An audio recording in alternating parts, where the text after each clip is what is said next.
మీ business ఏదైనా మీ ఊర్లో promotion చేయాలంటే అది సుమన్ టీవీతోనే సాధ్యం. ఇప్పుడే సంప్రదించండి. సుమన్ టీవీ, నేను మీ శంకర్.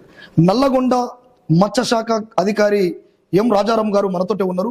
పూర్తి వివరాలు అడిగి తెలుసుకునే ప్రయత్నం చేద్దాం. చెప్పండి సార్, అంటే మన నియోజకవర్గానికి కావచ్చు, జిల్లా వ్యాప్తంగా ఎన్ని చేపలు వస్తున్నాయి, ఏ సైజ్ చేప వస్తుంది? నా పేరు ఎం రాజారాం, డిస్ట్రిక్ట్ ఫిషరీస్ ఆఫీసర్ అండి. మన గౌరవ మంత్రి గారు, గౌరవ మన కమిషనర్ గారు వారి ఆదేశం ప్రకారంగా ప్రతిష్టాత్మకంగా మన తెలంగాణలో మొన్ననే మన గౌరవ మంత్రి గారి చేత ఈ ఉచిత చేప పిల్లల పంపిణీ కార్యక్రమం అనేది చేపట్టడం జరిగింది.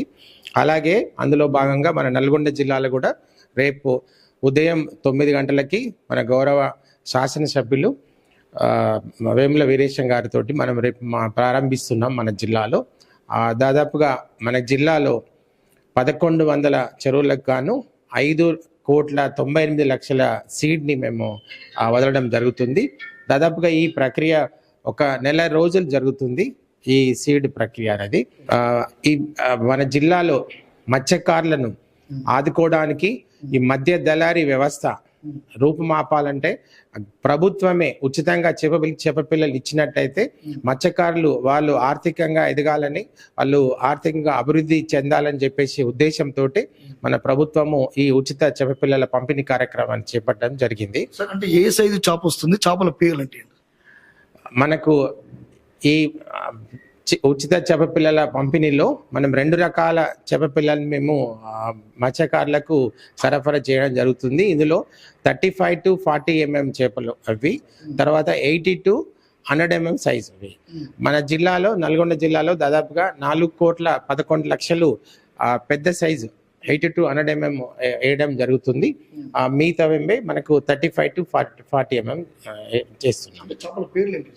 ఇందులో ఇప్పుడు చిన్న సైజు 35 to 40 mm సైజు వాటి చేపల్లో దీనిలో బొచ్చ, రోహు, బంగారు తీగ ఈ 3 రకాల చేప పిల్లలు వదలడం జరుగుతుంది.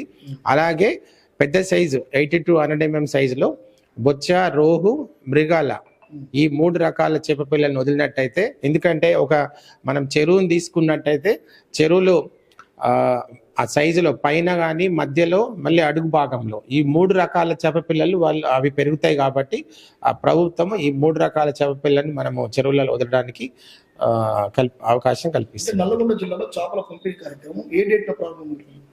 రేపు ఉదయం, రేపు 2వ తారీఖు నకరికల్ నియోజకవర్గంలో మనము రేపు మన గౌరవ శాసనసభ్యుల వారి చేత నకరికల్ చెరువుల్లో, పెద్ద చెరువుల్ని మనము రేపు ప్రారంభిస్తున్నాము. అంటే ఓన్లీ నకరికల్లో ఉన్నటువంటి నియోజకవర్గ పరిధిలో ఉన్నటువంటి మత్స్య కార్మికులేనా, లేదంటే జిల్లా వ్యాప్తంగా అక్కడికి వస్తారు? రేపు ఓన్లీ నకరికల్ ప్రాంతం వాళ్ళే వస్తారు. అంటే మళ్ళీ తర్వాత నెక్స్ట్ మనకు నియోజకవర్గం, మనకి ఏవైతే నియోజకవర్గాలు ఉన్నాయో ఆ నియోజకవర్గాలు గౌరవ శాసనసభ్యుల చేత మనము ఓపెన్ చేసుకుంటూ మనం ప్రారంభించుకుంటూ ఈ ఉచిత చేప పిల్లల పంపిణీ కార్యక్రమాన్ని కంటిన్యూ చేస్తాం. ఫైనల్ సార్, అంటే మత్స్య కార్మికులకు మీరు ఏం చెప్పవచ్చు? మత్స్యకారులు మన జిల్లా నల్గొండ జిల్లాకు నేను వచ్చిన తర్వాత ముఖ్యంగా ఏదైతే ఉచిత చేప పిల్లల పంపిణీ కార్యక్రమాన్ని వారు సక్రమంగా సద్వినియోగం చేసుకోవాలి. మా వెహికల్స్ ఏవైతే వస్తాయో చేప పిల్లల్ని వాళ్ళ సొసైటీ సభ్యులు వారు అక్కడ లెక్క పెట్టుకొని వాళ్ళ చెరువులలో వేసుకోవడము ఏంటంటే దానివలన మనకు ఆర్థికంగా వాళ్ళు మత్స్యకారులు ఎదగాలని చెప్పేసి మన మత్స్యశాఖ ఈ అవకాశం కల్పిస్తూ ఈ ఉచిత చేప పిల్లల పంపిణీ కార్యక్రమాన్ని చేపట్టడం జరుగుతుంది. విన్నారు కదా, రేపు జరిగేటువంటి మత్స్య కార్మికుల అంటే ఉచిత పంపిణీ, చేప పిల్లల పంపిణీ కార్యక్రమం నకరికల్లో ప్రారంభమవుతోంది. ప్రతి ఒక్కరు కూడా అక్కడ రావాలని చెప్తా ఉన్నారు. కెమెరామెన్ అంజితో మీ శంకర్, నల్గొండ.